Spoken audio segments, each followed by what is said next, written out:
السلام علیکم دوستانو، په دې هیله شروع جوړ او د ژوند په ټولو چارو کې بریالي اوسئ. لکه د تیر په څېر مو دا ځل بیا تاسو ته یو موضوع د انتروپولوژي انتخاب کړې ده. غواړم هغه تاسو ته د دغه ویډیو په لړ کې د هغه تعریف او هغه کومې خواوې چې دغه علم یې تشریح کوي هغه تاسو ته وړاندې کړم. دوستانو، د انتروپولوژي کولای شو وویل چې دا د انسان په اړه یو بشپړ علم دی. انتروپولوژي په تیر او اوس وخت کې د انسانانو اخلاق، کړه وړه، دودونه، د ژبه او همدارنګه مهارتونه او استعدادونه معرفي کوي. انسانپوهانو دغه د انسانپوهنې علم د ښه تحقیق یا د جامع تحقیق لپاره پر څلورو برخو باندې ویشلی دی. لومړۍ برخه یې ټولنیزه کلتوري انسانپوهنه ده، دویمه یې لرغونپوهنه ده، دریمه یې بیولوژیکي انسانپوهنه ده او څلورمه او وروستۍ برخه یې چې دغه برخه یې ماته هم ډېره زیاته جالبه ده، هغه د ژبپوهنیزې انسانپوهنې په باره کې ده. لومړی راځم ټولنیزې او کلتوري انسانپوهنې ته. ویلی شم چې ټولنیزه او کلتوري انسانپوهنه د تیرو ټولنو د ژبې، دودونو او د رفتارونو مطالعه ده او همدارنګه له تیرو ټولنو او د اوسنیو ټولنو ترمنځ د دغو دریو یاد شویو شیانو یعنې د ژبې، دودونو او کړه وړو هغه توپیرونه او ورته والي سره تشریح کوي.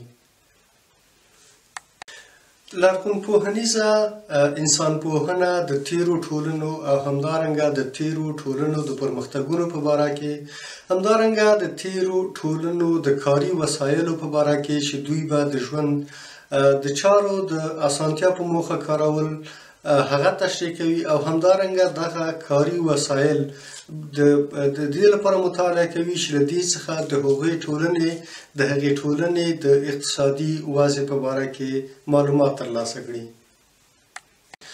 دوستانو، دغه دریمه برخه د بیولوژیکي انسانپوهنې په باره کې ده.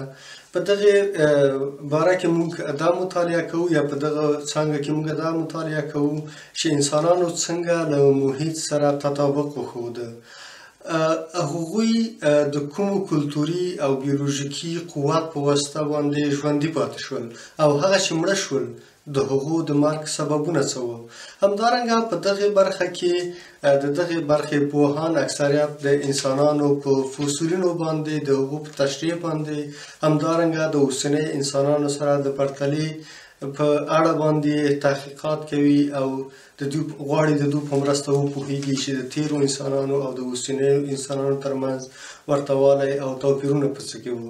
دوستانو، ویلی شم چې په بیولوژیکي انسانپوهنه کې لکه مخکې چې مو ویلې څنګه انسانانو دغه محیط سره تطابق وکړ، یعنې څنګه د سایبریا په -40 درجو حرارت کې هغوی ژوند کوي او همدارنګه له بلې خواته که موږ وګورو د هندوستان په -50 درجه حرارت کې هغوی ژوند کوي.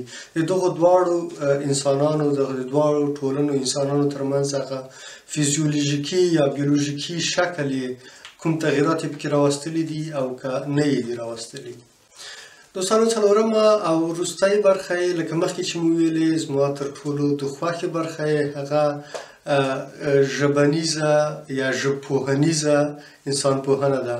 په دغې ژبپوهنیزې انسانپوهنه کې دا مطالعه کیږي چې په فرد او ټولنه باندې یوه ژبه څه اغیزه لري او همدارنګه یوه ژبه څنګه کولی شي اړیکې رامنځته کړي، څنګه کولی شي ایډیالوژي یا باورونه رامنځته کړي او همدارنګه څنګه کولی شي چې ځینې معنوي مفاهیم لکه د غیرت او شهامت او د بزدلۍ د توضیح یا د تشریح لپاره هغه کوم لغتونه په کوم ډول باندې کاروي.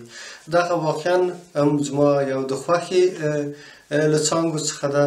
نو دوستانو، دغه وه د نن ورځې هغه د انتروپولوژۍ هغه مقدماتي ویډیو. ویلی شم چې دغه ویډیو ته به موږ دوام ورکوو او دوی د څلورو څانګو په هر یوه باره کې به موږ تاسو ته نورې ویډیوګانې خپرې کړو. په دې هیله چې له موږ سره پاتې شئ او دغه ویډیو یا د دې د خپرېدو لپاره نورو سره شریکه کړئ او همدارنګه نور وهڅوئ چې زموږ دغه کانال سبسکرایب کړي ترڅو موږ سره معنوي مرستندوی پاتې شي.